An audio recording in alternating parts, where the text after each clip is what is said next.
Dude, I picked up the bike finally on Saturday, and quite honestly, I'm not sure how in the world I ended up here. I wasn't really looking for a Slim. In fact, I wasn't even looking for Harley whatsoever.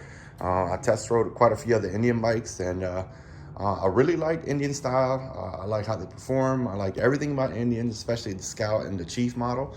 The Scout was a little too small for me. I was looking for something more in between, so I don't have to go all the way to the Chieftain model. So I was looking for test driving potentially the Chiefs.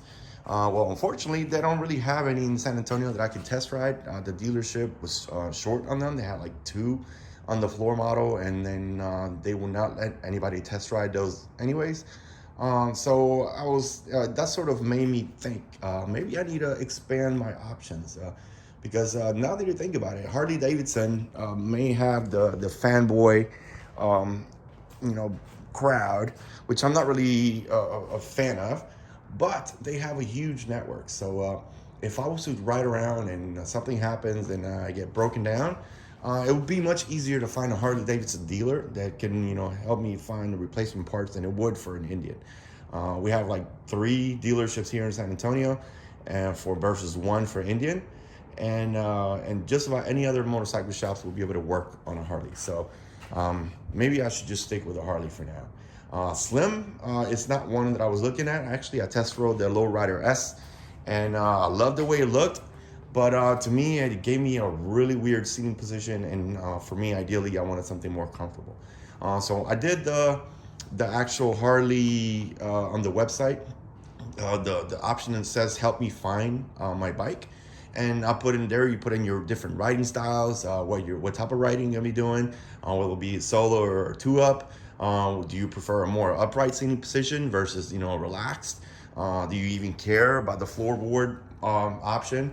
And ended up with the Slim, and I was like, what the hell? What is the Slim? And I started doing some research, and it turns out this was perfect bike for me. I mean, at my age, I'm not looking for something extremely fast. I'm done with the sport bikes. I'm done trying to go mega fast on track days and all of that. So I'm looking for 1, comfort, 2, style, and 3, performance. So even if with the lowest engine they offer here for the Softail models, the 107, it's still mega crazy fast. So if I was to pick a bike that had that engine, I'll still be happy anyways.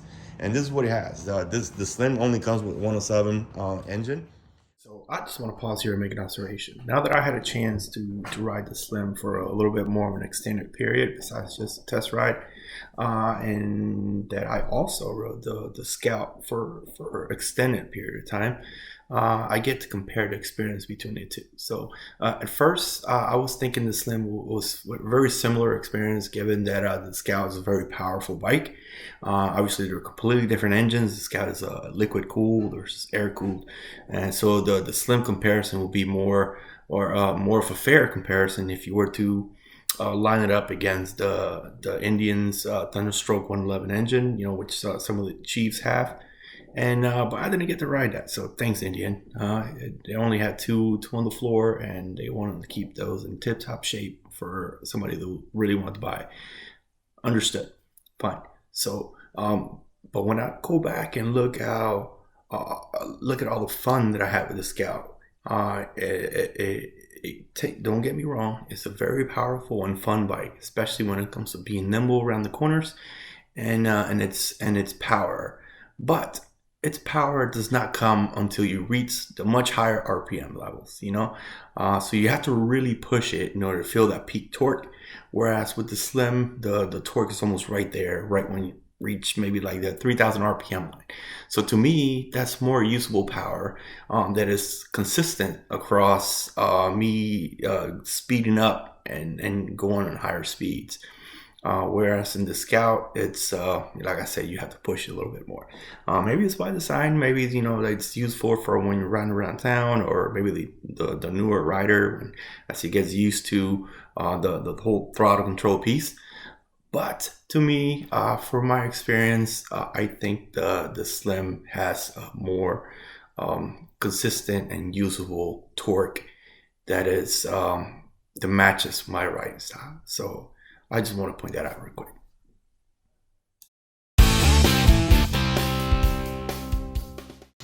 All right, so here for this bike, what did I do? Right from the start, I knew I had to remove the seat. The stock seat looks pretty awesome. You know, keeps that chopper, bobber, you know, style, and really went well with the line of the bike. You know, giving like little trim and slim view. But this, I'm sorry, man, you cannot do more than like 100 miles a day. I cannot do more than 100 miles a day on the seat. So I went with the Saddleman option, which has the gel core for the two-up for when my daughter finally decides to start riding with me. So that was number one. I had to get a seat. Number two was the pipes. When I test rode the Slim, I loved everything about it except for the sound. I mean, I don't want to be obnoxiously loud in my neighborhood, but I want something that gives me a little bit more rumble, and then when I'm driving around, for the cars to be able to notice that I'm there. So I went with the Cobra pipes, the slip-ons. They call them neighbor hater, which is not something I'm going to advertise in my neighborhood, but they do sound pretty badass. I thought about changing the shields to a more blacked out look to match the pipes, the slip-ons that I got. But after looking at it, I really like the two-tone option here. I first saw it on the Scout Bobber 20 that I took to the Three Sisters a few weeks ago, and I really like that combination. So like some people say, you know, it looks unfinished, it looks like you just threw the pipes on there, but screw you, it's my bike, I like the look. And maybe in the future I'll switch the shields to match a blacked out look if that's something that I go towards, especially with further customizing the bike. But for now, I really like it. I already have the chrome black options all throughout the bike anyways. So that same pattern doesn't, to me, it looks really, really good. Eventually, I will probably switch and get a more heavy breather on here as well. But for now, I'll get used to how the bike performs before I start doing any more performing upgrades to the bike.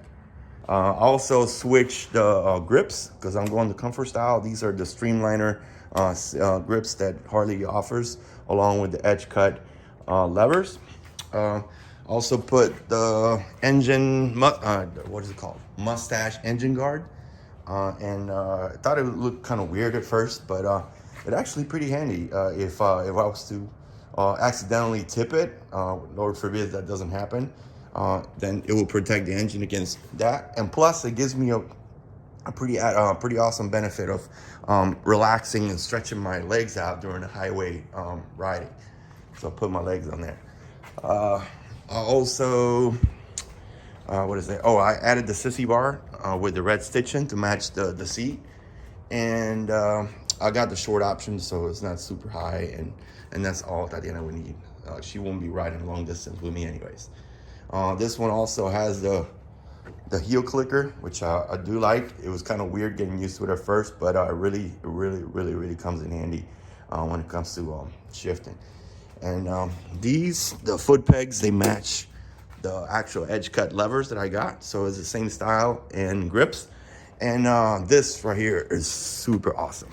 Obviously that's not stock. This is bags made by Viking for the Softail swing arm.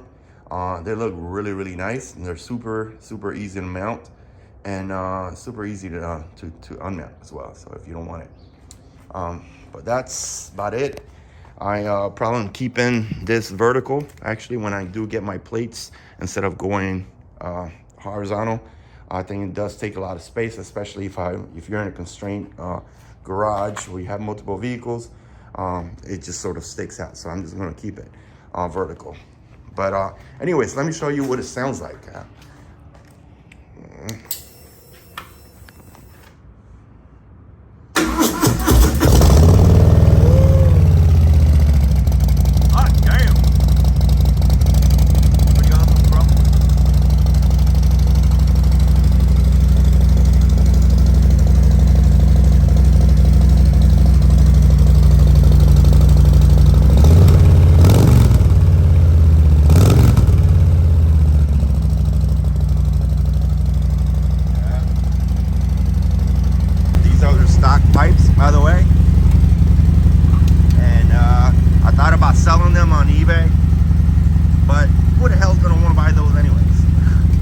can buy them brand new for like under $100. So I don't see why anybody would want to buy those. So if you're looking for Softail slim pipes and you don't want to buy them, hit me up and I'll probably just give them to you for free. I just need them out. I don't want to keep the clutter here, and I'm sure my wife will appreciate it.